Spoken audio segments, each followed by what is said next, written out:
Good morning again. Thank you very much for spending time with us this morning. I hope that you have benefited from the various exchanges and the discussions that have taken place. Now, this is going to be a very hectic week. We are kicking off Ecosperity Week here in Singapore. You have many options, and I appreciate you all spending time with us today. I also want to say a very big thank you to our partners, Enterprise Singapore, EDB, for actually working with us to curate this program, which speaks to a very important topic for our industry and how to grow talent. And also a big thank you to all our various speakers for contributing their insights. Now, let me close off this session not by simply summarizing, I guess, all the rich discussions that have taken place, but by offering some perspectives on two categories. The first one about the major topic really on this one, which is about jobs. And then the second part of it about how we actually think about ecosystem development. Let's talk about jobs. Now, some years ago, when my son was a little bit younger, I asked him, parents usually ask these questions, what do you want to do when you grow up, right? That's a typical question. So he says, smart alecky answer. I want to do something in the future that has a future. I said, okay, that's good. Kind of like, what does that mean? And he said, maybe something to do with sustainability. So I said, okay, that kind of like makes sense. But I said, specifically, what would you study? Because remember, a few years ago, it's not quite possible to walk into many of our major universities and get a degree in sustainability-related topics. There's nothing like sustainability management, sustainability leadership, nothing. But you could certainly study chemical engineering and then go into clean energy.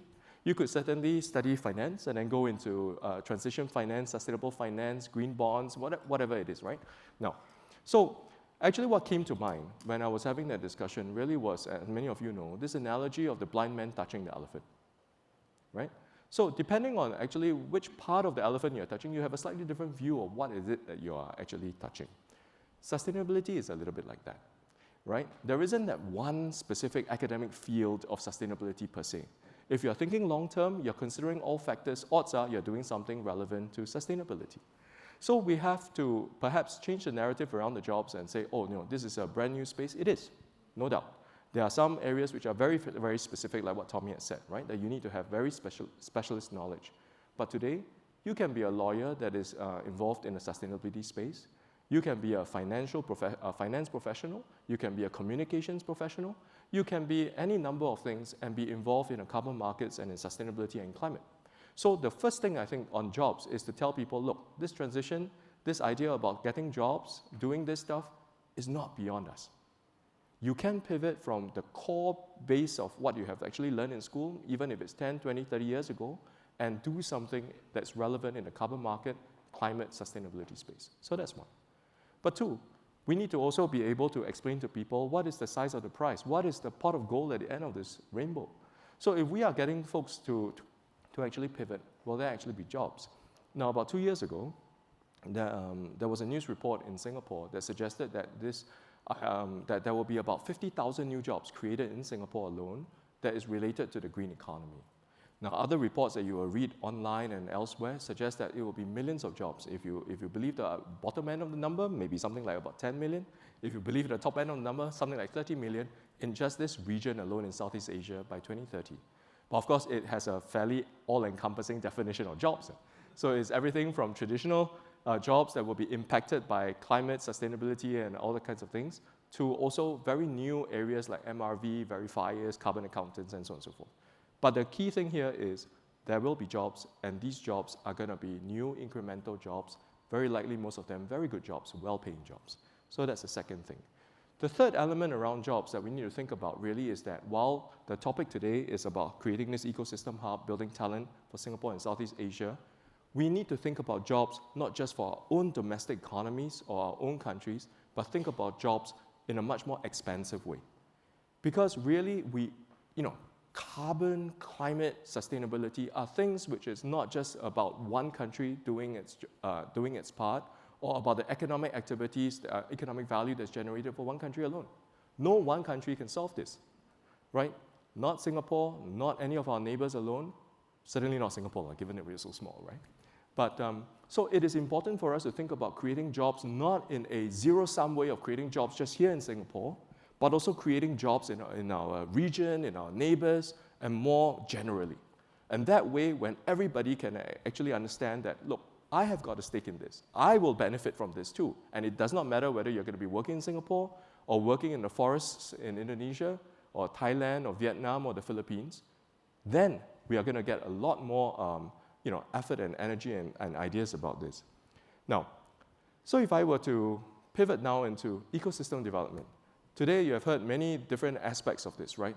Talent and so on and so forth. So if I may sum it up on the idea of whether we are on track. So TRCK, 5 things that we've got to remember in terms of thinking through all the different elements.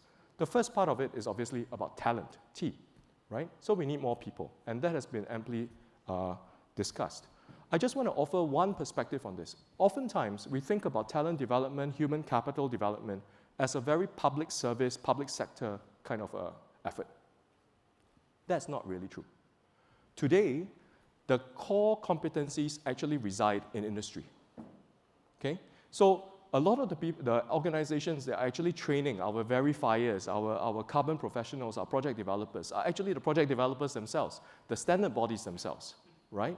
Not governments necessarily, right? And even the universities are starting to catch up. If you look at what Daniel was showing earlier on, it is great that there is this kind of private sector partnership together with our universities, our educational institutions, and our governments to be able to make sure that we ramp up this capability as fast as possible.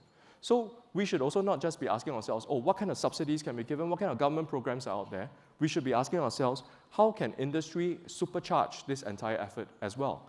On our part at GenZero, we have secondees that come from many of our ecosystem partners, whether it's law firms, banks, and so on and so forth, that come over for short stints to better understand how we do our business. And that makes a lot of sense, because when we have a more capable ecosystem here in Singapore, then they help us do our work better, right? So that's about talent. The next one is R, and R requires regulation, because much of this space is not going to move without thoughtful and effective regulation. Whether it is about regulating demand, whether it is about harmonizing standards, they provide that kind of clarity, the rules of the road for us to operate. This is not a situation where we fear over-regulation. Today, without regulation, I think the market cannot grow. There will be concerns around legitimacy, credibility, clarity. So there will be a certain paralysis in terms of making decisions for the future if there is no clarity that comes from regulation. So R is particularly important, especially in the area of harmonizing the standards and making it much more easier for many of us to do our work. The third one is something which Ivan mentioned earlier on. A, access. Now, when it comes to jobs, we can become very insular in the way that we think about it. Jobs for our people, jobs for our community, jobs for our country, jobs for our economy. But the only way in which we can actually successfully grow a new space like this is to have open access. Access to talent, access to capital, access to ideas. If we are not open-minded, if we are not prepared to have a free flow of ideas and collaborate and cooperate in win-win situations with one another, we will not make meaningful progress. I move on to C. C for capital. At the end of the day, you can't go into a business or go into an industry where there is no money. Because without capital flowing into this space, there will be no good paying jobs. There will, in fact, be no jobs. So at the end of the day, you need capital to actually flow into this business in order to create momentum, to create activity, and to create value. And that is the only reason why people are prepared to pay, and that's the only reason why we would be able to grow. C. Finally, K, on knowledge. Now, we have spoken about training. So it's almost as if it's a vocational kind of a question, right? You're equipping with skills and all that. And that's fantastic. If you hear the announcements that were made earlier this morning about having the skills framework and a competency framework for sustainability-related or carbon-related jobs, very, very important. Because at the end of the day, if you don't say, what do you mean by having a competent carbon accountant or a verifier on the job? What are is there a harmonized view of what it means to qualify, to be competent in this space? So that's good. But we need to go beyond. We need to go beyond because it's not just simply a question of training on technicals, but it is also about research and innovation, creating new knowledge, to have innovative approaches to thinking about policy making, to have much better science so that we have much better understanding around the environmental integrity of the work that we are doing here, right? All of these things require investments in R&D and not just a matter of skills training. So I would also appeal that it is important for industry as well as governments and institutions of higher learning to actually work together on creating knowledge and making sure that that imparts. I close off my comments really with a few perspectives. One, many of us in a room probably didn't start out in this business or in this space. Yeah? Okay. For probably another 5, 10, 15 years, that is likely to be the case where you're going to see most of the folks who are going to take up leadership positions in our industry as mid-career transitions, right? It's possible you grew up as a banker, you grew up as a lawyer, and then you pivot into this space. Now, by the time that my children actually reach an age where they are going to be taking up senior leadership positions in their careers, it is very likely that they will have been trained right from the start. So right now, we are in this phase of the next 5 to 10 years where we've got to think about how to facilitate mid-career transition, but start to lay the groundwork for having very, very good fundamental training and education and development for young people to come into this space. Okay? Now, over time, that will also be the case, but we must always leave a bit of space open for mid-career transitions, as with any industry. It is important for us as we leave the room and we enjoy our lunch later to actually think, if you are now talking to a room of young people who are well-meaning, young people who are energetic, young people who actually want to make a difference and find purpose in their careers, right? And not just to pay the bills, keep the lights on. How would you encourage them to do something in our space? What would you tell them to do? If, again, you have a young kid like my son who comes up to me and is explaining to me, what should I be studying and what should I be doing, what would we say?